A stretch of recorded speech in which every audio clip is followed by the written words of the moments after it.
HD सच्ची कहानियों पर आप सभी का स्वागत है। जब लड़कियां घर से भाग जाती हैं उस वक्त माँ बाप के ऊपर क्या गुजरती है ये तो वही माँ बाप जानते हैं जिनके ऊपर ये बीती होती है। वे लड़कियां ऐसा करती हैं, वे सिर्फ अपने बारे में सोचती हैं। अगर वे लड़कियां बालिग हैं तो उनका हक है अपने बारे में सोचने का, लेकिन इसका मतलब ये तो नहीं है जिसने जन्म दिया उसको तुम पूरा गलत साबित कर दोगे। आप ये बात हमेशा याद रखो कि आपसे अच्छा हमेशा तुम्हारे लिए जीवन साथी चुनने के लिए तैयार रहते हैं, और तुम्हारी आज का देखकर नहीं, तुम्हारे फ्यूचर का देखकर वे सारा कदम उठाते हैं। और तुम इस एक महीने या एक साल जो भी तुम्हारे प्यार के अंदर आता है उसके लिए तुम सबको भूल जाते हो जिसने तुम्हें जन्म दिया होता है, और अपने माँ बाप को पीछे रोता बिलखता छोड़ देते हो और समाज की नज़रों में उनकी इज्जत दांव पर लगा देते हो, और उनके ममता को खून करके तुम घर से भाग जाते हो। तो आप लोग इस कहानी को ज़रूर देखिए जो आपके होश उड़ा देने वाली है, और इसी घटना पर यह सच्ची कहानी आपके रोंगटे खड़े कर देगी। तो चलिए शुरू करती हूँ ये कहानी। शादी के अगले दिन पति ने मुझे 6 लाख रुपए दिए और मेरे चेहरे पर खींचकर 6 थप्पड़ मारे थे। पति के हाथों में निशान मेरे चेहरे पर छप गए थे। मेरा तो दिमाग घूम गया था। उसके बाद पति ने मुझे घर से निकाल दिया। सास बोली, अपने सातों भाइयों को बता देना कि आज हमने अपना बदला ले लिया है। मैं रोती हुई घर पहुंची तो सातों भाइयों ने मेरे हाथ में एक कागज़ थमा दिया और कहा, जाकर अपने पति को दिखाओ, वह तुमसे माफ़ी मांगेगा और अपनी माँ को थप्पड़ मार कर घर से निकाल देगा। मैं वापस जाकर अपने पति को वह कागज़ दिया तो मेरे सर पर आसमान टूट पड़ा, क्योंकि पति ने तो। ये था कहानी का शीर्षक। अब सुनिए मेरी पूरी कहानी। आज शुक्रवार का दिन था और बहुत से लोग मस्जिद में नमाज पढ़ने जा रहे थे। मैं मस्जिद के बाहर बैठी भीख मांग रही थी। मैं इसी तरह से भीख मांगकर अपना गुजारा किया करती थी। मस्जिद में कोई भी खूबसूरत लड़का जाता तो मैं उसकी तरफ हसरत भरी निगाहों से देखा करती थी और दुआ करती, मेरी इस लड़के से शादी हो जाए तो मेरी ज़िंदगी भी संवर जाएगी। अचानक मेरी नज़र एक चेहरे पर पड़ी। वह एक बेहद खूबसूरत हैंडसम नौजवान था जिसे देखते ही मेरा जी चाहा कि काश ये लड़का मेरी तरफ ध्यान दे, लेकिन वह चुपचाप से मस्जिद में चला गया और वापस आया तो छुपी छुपी निगाहों से मुझे देखता हुआ उसने मुझे 500 का नोट देकर चला गया। मुझे उसकी सखी दिल को देखकर बहुत प्यार आया था। मैं अगले दिन फिर उसका इंतज़ार करने लग गई। वह जोहर की नमाज मस्जिद में आकर ही पढ़ता था। मैं बहुत बेचैन होती कि कैसे इससे बात करूं। एक दिन मैं तंग आकर उससे बात करने की ठान ली। जैसे ही वह नमाज पढ़कर बाहर निकला मैं उसके पैरों में गिर गई और बोली, अल्लाह का वास्ता है मेरी मदद करो। मुझ जैसी दुखियारी का इस दुनिया में कोई ठिकाना नहीं है। यहाँ के जालिम भेड़िए मुझे खा जाएंगे। खुदा के लिए मुझे अपने पनाह में ले लो। मैं रो रही थी। इस तरह की नौटंकी तो मैं खूब जानती थी। उसने पहले तो मुझे हटाने की बहुत कोशिश की, लेकिन जब मैं बराबर उसके सामने रोती रही तो आखिरकार उसने तंग आकर कह दिया, अच्छा ठीक है चलो, मैं तुम्हें अपने साथ ले चलता हूँ। उसकी ये बात सुनकर मेरे दिल में खुशी की एक लहर दौड़ गई थी। उसने मुझे अपने साथ गाड़ी की पिछली सीट पर बिठा दिया। मेरे दिल में कोई डर नहीं था। सारे रास्ते में चुप से बैठी रही। करीब 1 घंटे के बाद गाड़ी घर के सामने जा रुकी। वह मुझे अंदर ले आया और वह घर ज़्यादा बड़ा नहीं था। मेरे दिमाग में कई सवाल थे, लेकिन मैंने चुप रहना अच्छा समझा। जैसे ही हम अंदर दाखिल हुए एक औरत बाहर आई। उसने मेरे साथ खड़े लड़के से सलाम किया। तभी एक और आदमी भी कमरे से बाहर आया। उसके बाद उन दोनों में कुछ बातें हुई, जिसके बाद यही तय हुआ कि मैं अब यहीं रहूँगी। मेरा सारा खर्च अब वह लड़का ही उठाएगा, लेकिन अब वह मुझे अपने घर लेकर नहीं जा सकता। ये फैसला मुझे कुछ खास पसंद नहीं आया था, क्योंकि मैं तो उसके साथ ही रहना चाहती थी। मैं तो उससे पहली नज़र में ही अपना बनाने की ख्वाहिश कर बैठी थी। खैर वह मुझे वहाँ छोड़कर वापस चला गया। उस घर में सिर्फ 2 ही लोग रहते थे। रमजानो और उसका पति रहते थे। उसका पति उस आदमी का दोस्त था, इसलिए मुझे वह यहाँ छोड़कर चला गया। रमजानो ने मुझे अपने कपड़े दिए। मैंने नहाकर वह कपड़े पहने तो मेरा हुलिया बदल गया था। थोड़ी देर के बाद रमजानो मेरे लिए खाना लाई और मेरे पास बैठ गई। मैंने अच्छा मौका देखकर उस लड़के के बारे में पूछ लिया। जैसे ही मैंने सवाल किया वह कौन था और मुझे यहाँ छोड़कर क्यों गया, रमजानो कहने लगी, बहन उसका नाम असलम है। ये बहुत अच्छा नेक इंसान है, अमीर भी बहुत है। ये बहुत से गरीबों की मदद करता है। उसकी मंगनी हो चुकी है और जल्दी ही उसकी शादी है, इसलिए तुम्हें यहाँ छोड़कर चला गया है। कहीं इस औरत से मेरी बात ही न बन जाए। और मुझे इसकी बातों से अंदाज़ा हो गया था। कि रमज़ानों को बातें करने का बड़ा शौक़ है और मुझे तो इस औरत को अपने मुट्ठी में करना मेरे बाएं हाथ का खेल था। मैं अपनी पिछली कहानी को भूलकर आगे की कहानी को सोचने में गुम हो गई थी। 3-4 दिनों में ही रमज़ानों को मैंने अपना कर लिया था। फिर एक दिन वह मेरे पास बैठी अपने दुखड़े रो रही थी। मेरे ख्याल में आया कि ये सही वक्त होगा जब मैं अपना ड्रामा शुरू कर दूंगी। मैंने रमज़ानों से कहा, मैं तुमसे एक बात करना चाहती हूँ, लेकिन वादा करो तुम किसी को नहीं बताओगी। उसने जल्दी से वादा कर लिया। तब मैंने उसे कहा कि मैं बहुत मजबूर हूँ, सारी ज़िंदगी बिना किसी सहारे के कैसे रहूँगी, मुझे किसी सहारे की ज़रूरत है। मेरी बात पर वह परेशान होकर बोली, बात तो तुम्हारी बिल्कुल ठीक है, पर मैं क्या कर सकती हूँ। तब मैंने उससे कहा कि मैं असलम से शादी करना चाहती हूँ, उससे अच्छा जीवन साथी मेरे लिए कोई नहीं हो सकता। मेरी ये बात सुनकर रमज़ानो एकदम चौंक गई और बोली, उसकी तो शादी होने वाली है, वह भी पसंद की शादी कर रहा है। मैंने उसके आगे हाथ जोड़ दिए और कहा, जो भी हो मुझे उसे अपना बनाना है, क्योंकि मैं उसे अपने दिल व जान से ज़्यादा चाहती हूँ। मेरी आंखों से बराबर आंसू गिर रहे थे। उसे परेशान कर दिया था। मैं जानती थी वो बहुत ही भोली और जल्दी मेरी बात मान जाएगी। फिर ऐसा ही हुआ। आखिरकार वो मेरी फरियाद सुनकर उसने हामी भर ली और कहा कि ठीक है, तुम जैसा कहोगी मैं वैसा ही करूँगी। उसकी ये बात सुनते ही मेरे चेहरे पर एक मुस्कुराहट दौड़ गई थी। अगले दिन मेरे आइडिया के मुताबिक उसने असलम को बहाने से अपने घर बुलाया। असलम 2 घंटे में घर आ गया। रमज़ानो उसके लिए चाय बनाकर लाई और चाय में मेरे आइडिया के हिसाब से नींद की गोलियां भी मिला दी। अभी 5 मिनट भी नहीं बीते थे कि असलम की आंख लग गई। मैं और रमज़ानो दोनों ही उसके भारी भरकम शरीर को घसीटते हुए कमरे में ले आए और उसे बेड पर लिटा दिया। मैं जानती थी कि अब मुझे आगे क्या करना है। मैं वापस वहीं बैठ गई और पिछले ज़िंदगी के बारे में सोचने लगी, जिसे मैं पीछे छोड़कर भीख मांगने पर मजबूर हो गई थी। मेरा नाम रुबीना था। मैं एक बहुत अच्छे ख़ानदान की लड़की थी, लेकिन मैं अपनी माँ की इकलौती औलाद होने की वजह से मुझे हमेशा उनसे मोहब्बत और प्यार था। मैं उनकी आंखों की ठंडक और दिल का सुकून थी। वे मेरी हर छोटी से छोटी और बड़ी से बड़ी इच्छाओं को पूरा करने की कोशिश किया करते थे, लेकिन मेरी किस्मत में शायद उनका प्यार नहीं लिखा था, क्योंकि मुझे एक लड़के खुर्शीद से मोहब्बत हो गई थी। उसकी परचून की बड़ी दुकान गली में ही थी।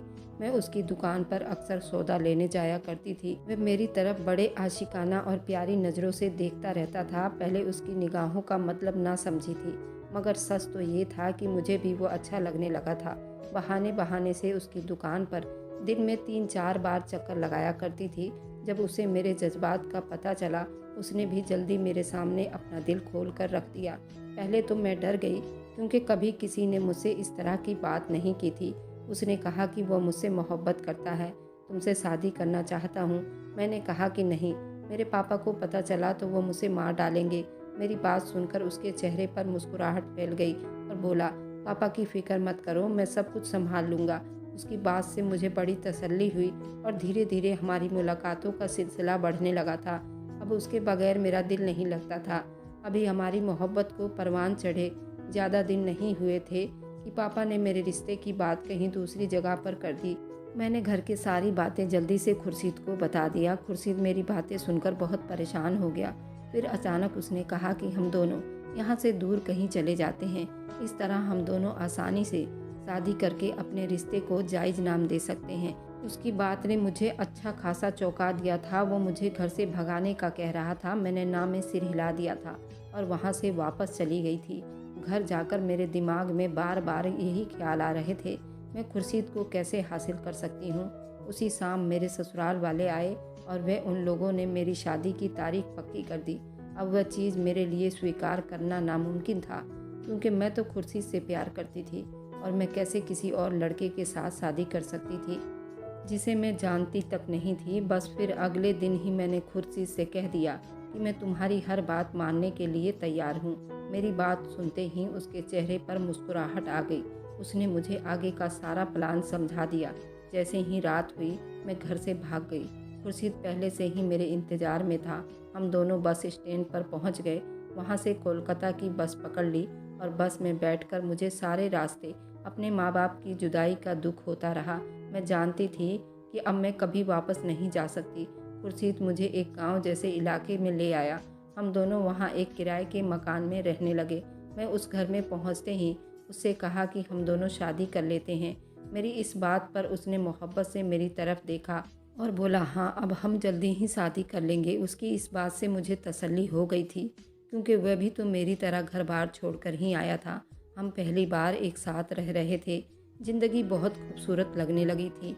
यूं ही कुछ दिन बीत गए तो मैंने उससे जिद की, आज तो हमारा निकाह हो ही जाना चाहिए। पहले तो यूं ही बातें करता रहा, लेकिन जब मैंने अपनी जिद ना छोड़ी तो उसने कहा कि ठीक है, मैं जाता हूँ और निकाह के लिए मौलवी साहब को लेकर आता हूँ। ये कहकर वह बाहर चला गया और मैं तैयार होने लगी और वह सुबह का गया, अभी तक नहीं लौटा था।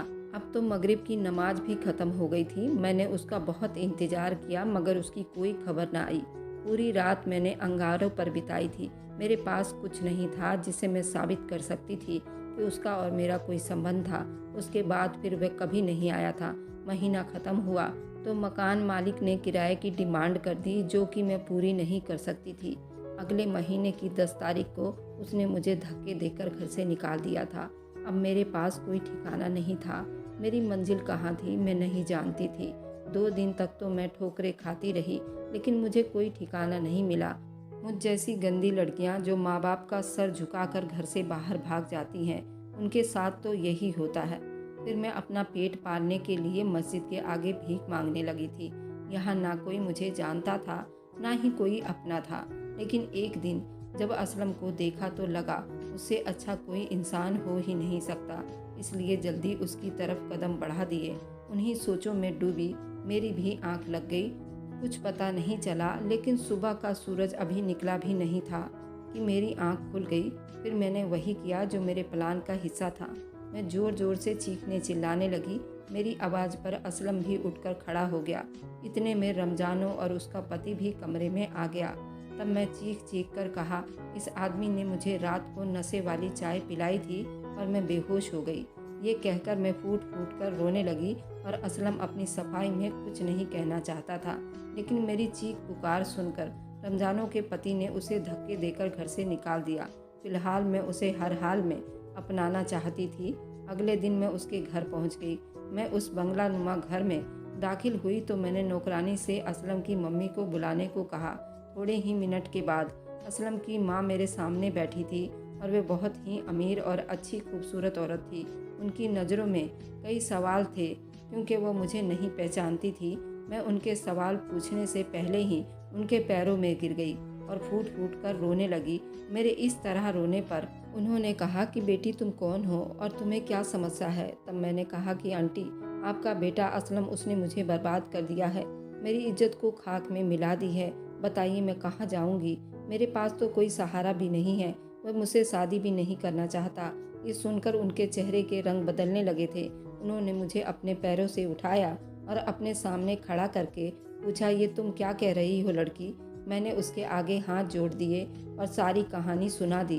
फिर कहा, आंटी मैं बिल्कुल सच कह रही हूँ, अब आप ही बताइए मैं कहाँ जाऊँ? और फिर मैं ज़ोर ज़ोर से रोने लगी थी। इतने में असलम घर में दाखिल हुआ। मुझे देखकर उसके चेहरे के असर बदलने लगे थे, लेकिन मैंने अपनी कार्रवाई जारी रखी और कहा, आपका बेटा मेरी ज़िंदगी बर्बाद करके अब अनजान बन रहा है। असलम की माँ ने अपने बेटे से पूछा, क्या इस लड़की के साथ तुमने रात बिताई है? असलम ने अपनी माँ को जवाब दिया, हाँ। मगर उससे पहले कि वह कुछ और कहता, उसकी माँ ने उसको एक थप्पड़ मारकर चुप करवा दिया। अब उस औरत को भी मेरी बातों पर यकीन आ गया था। असलम कुछ कहने ही लगा था कि उसकी माँ ने उसे फिर से टोक दिया और कहा, अब तुम सिर्फ मेरी बात सुनो, उस लड़की से जल्द निकाह करो। अभी इसी वक्त जाओ और निकाह का बंदोबस्त करो। असलम माँ के हुक्म के आगे मजबूर हो गया। वह चुप से वहाँ से चला गया। उस औरत ने प्यार से मुझे गले लगाया और कहा, इस खानदान में कभी किसी के साथ नाइंसाफ़ी नहीं हुई है, तुम्हारे साथ कैसे हो सकती है? असलम की माँ ने अपने बेटे की मंगनी तोड़कर मेरे साथ उसकी शादी तय कर दी। असलम की मंगेतर का रो रो कर बुरा हाल था, पर मुझे उसकी कोई परवाह नहीं थी। अब मेरी सारी परेशानियां ख़त्म हो चुकी थी। शाम का वक्त हो गया, लेकिन असलम नहीं लौटा था। उसकी मम्मी भी काफ़ी परेशान नज़र आ रही थी, लेकिन इस सब के बावजूद भी उन्होंने अपना ध्यान मेरी तरफ कम नहीं किया था। शाम को मैं और उसकी मम्मी चाय पी रहे थे जब अचानक घर में असलम दाखिल हुआ। उसके साथ मौलवी साहब 3 लोग और थे। उसे देखकर मेरे चेहरे पर एक मुस्कुराहट आ गई थी। वह पल मुझे ख्वाब जैसा लग रहा था। फिर अगले ही पल बड़ी सादगी से हम दोनों का निकाह हो गया। मुझे हल्का फुल्का जेवर और मेकअप पहनाकर असलम के कमरे में बिठा दिया गया। मैं अपनी इस ज़िंदगी से बेहद खुश और तसल्ली में थी, मगर कुछ देर के बाद असलम कमरे में दाखिल हुआ। उसके हाथ में कागज़ थे। वह आया और मेरे पास बैठा। मैं जो उससे प्यार मोहब्बत की बातें करने का सोच रही थी, मेरे सारे ख्वाबों को वो किस अंजाम तक पहुंचाने वाला था, ये मैंने सोचा भी नहीं था। उसने हक मेहर में लिखी 5 लाख रुपए की रकम मेरी झोली में रख दी और मेरे चेहरे पर 5 जोरदार थप्पड़ मार दिए। मेरा दिमाग चकरा गया था, मेरी आंखों के सामने अंधेरा छा गया था। तब उसने कहा कि ये तुम्हारा तलाकनामा है। तुमने ये सारा ड्रामा सिर्फ पैसों के लिए रचाया था। अब तुम्हें पैसे मिल गए हैं और मैंने अपना बदला भी ले लिया है। अब तुम यहाँ से निकल जाओ, उससे पहले कि मैं तुम्हें पुलिस के हवाले कर दूँ। मेरी आंखों में आंसू आ गए थे। मेरी कैसी किस्मत थी कि शादी के रात ही पति ने मुझे डिवोर्स दे दी। उसकी मम्मी भी मेरी चीख पुकार सुनकर हमारे कमरे में आ गई। वह हैरान थी कि क्या हो रहा है, लेकिन असलम ने उन्हें साफ शब्दों में कह दिया कि मैंने इस लड़की से अपना बदला ले लिया है।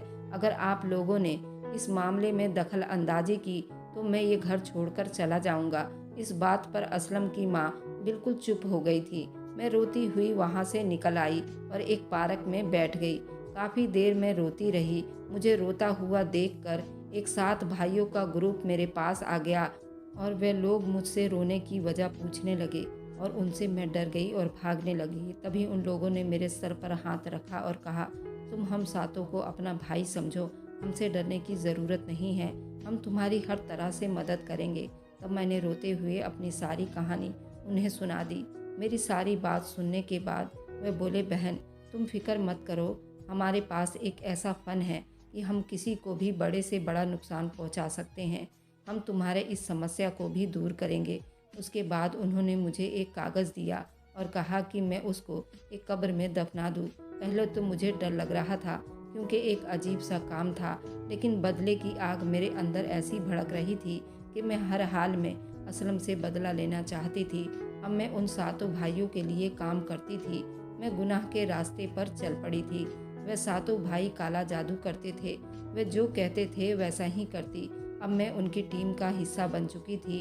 एक दिन किसी काम से बाजार गई तो दुकान के सामने मुझे एक आदमी नजर आया जो ज़मीन पर इस तरह लेटा था जैसे कोई अपाहिज इंसान लेटा हो। हर कोई उसको कुछ न कुछ देकर जा रहा था। मैं उसके तरफ बढ़ी, लेकिन जब मैंने उसका चेहरा देखा तो मेरे होश ही उड़ गए थे।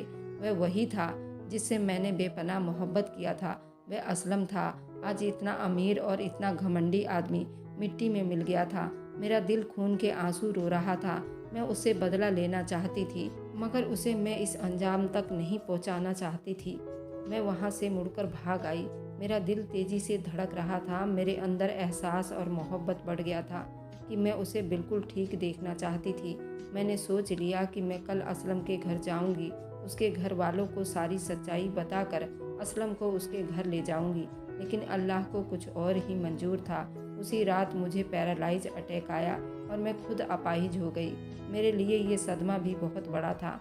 मैं अपने पैरों पर खड़ी नहीं हो सकी थी, मगर मेरे दिमाग में उस आदमी का ख्याल बार बार आता था जिसे मैंने बर्बाद किया था। जैसे ही मेरी तबीयत थोड़ी ठीक हुई, मैं व्हील चेयर पर उन सातों भाइयों के पास आ गई और कहा, इस जादू का कोई तोड़ करो, उसने तो उल्टा मुझे ही बर्बाद कर दिया है। मेरी बात सुनकर वह हंसने लगे और बोले, जादू सिर्फ उन लोगों पर असर करता है जो अपने मोहब्बत से दूर होते हैं। अगर तुम एक अच्छी औरत होती तो तुम्हारे साथ ऐसा कुछ ना हुआ होता। ठीक होगा कि तुम यहाँ से चली जाओ। ये सुनकर मेरी आंखों में आंसू आ गए। मैं जान गई थी उन लोगों ने मेरा गलत इस्तेमाल किया है। अगले दिन हिम्मत करके मैं उस लड़की के पास गई जिससे मैंने असलम को दूर किया था। मैंने उसे अपने पिछले किए सारे गुनाह बता दिए और कहा, असलम बेकसूर है, ये सब मेरी वजह से हुआ था। मैं उसके सामने हाथ जोड़कर फरियाद करने लगी। तब उसे मेरी बात पर यकीन आ गया था। उसने कहा कि वह खुद हैरान थी कि असलम को क्या हुआ है। अचानक उसका सारा कारोबार तबाह हो गया था। वह एक्सीडेंट में अपाहिज हो गया था।